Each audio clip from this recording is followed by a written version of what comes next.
எல்லாம் நன்மைக்கே. ரோமர் 8:16. சகலமும் நன்மைக்கேதுவாக நடக்கிறதென்று. ஒரு சாலையோரம் ஒரு நல்ல கட்டிடம் இருந்தது. ஒரு நாள் அதனை புல்டோசர் வைத்து உடைக்க ஆரம்பித்தார்கள். எவ்வளவு நல்ல கட்டிடம், இதை போய் இடித்து விட்டார்களே என்று நினைத்தேன். அந்த இடம் தென்னங்கீற்றுகளால் முற்றிலும் மறைக்கப்பட்டது. அதற்கு பின்னர் அங்கே என்ன நடக்கிறது என்பதே சில காலம் தெரியாமல் இருந்தது. 2 ஆண்டுகளுக்கு பின்னர் அங்கே பார்த்தபோது ஒரு பிரம்மாண்டமான கட்டிடம் மிக சிறப்பாக எழுப்பப்பட்டிருந்தது. அதனை உருவாக்கவே அவர்கள் பழையதை உடைத்து எறிந்திருக்கிறார்கள். சில நேரங்களில் நம்முடைய கனவுகளும் ஆர்வங்களும் நலமானவைகள்தான், நாம் போட்ட திட்டங்கள் சிறப்பானவைகள்தான்.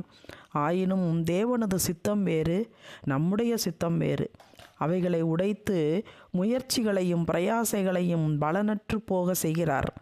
அவைகளால் நமக்கு மனவேதனையும் ஏமாற்றங்களும் சோர்வுகளும் ஏற்படும் என்பது தேவனுக்கே தெரியும். ஆயினும் தேவன் அதை அனுமதிக்கிறார். நம் கையில் ஒன்றுமே இல்லை, எல்லாம் தேவன் கையில்தான் இருக்கிறது. ஆண்டவர் நமக்காக நாம் எதிர்பார்த்தவைகளை விட மிக சிறப்பான திட்டங்களை வைத்து நமக்காக செயல்படுகிறார். அவை முன்பு தெரியாது, பின்னர்தான் தெரியும்.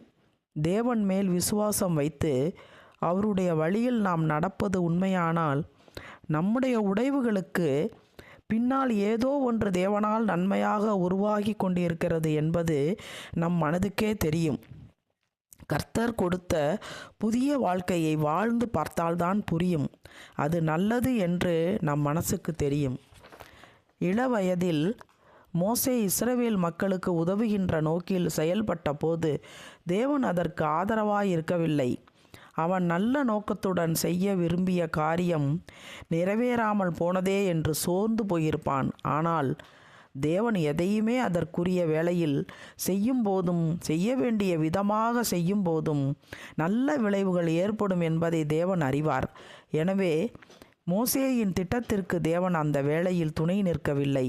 ஆனால் அந்த நாட்களில் நிறைவேறாத ஆசை பின்காலத்தில் மிக சரியான விதத்தில் தேவ வழி நடத்துதலோடு சிறப்பாக நிறைவேறியது.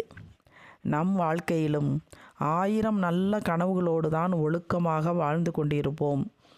ஆனால் சிலரால் அந்த வாழ்க்கை மாறிப்போகும்போது, உடைந்து போகும்போது தேவன் அதை தூக்கி நிறுத்தி வேறு மாதிரி நல்ல வாழ்க்கை நமக்கு அமைத்து கொடுக்கிறார். கர்த்தர் கொடுத்த புதிய வாழ்க்கையை வாழ்ந்து பார்த்தால்தான் புரியும் அது நல்லது என்று. நடந்துவிட்ட தீயதையே நினைத்து கொண்டிருப்பவன் நடப்பதற்கு வாய்ப்புள்ள நல்லதையும் இழந்து போகிறான். ஆமேன்.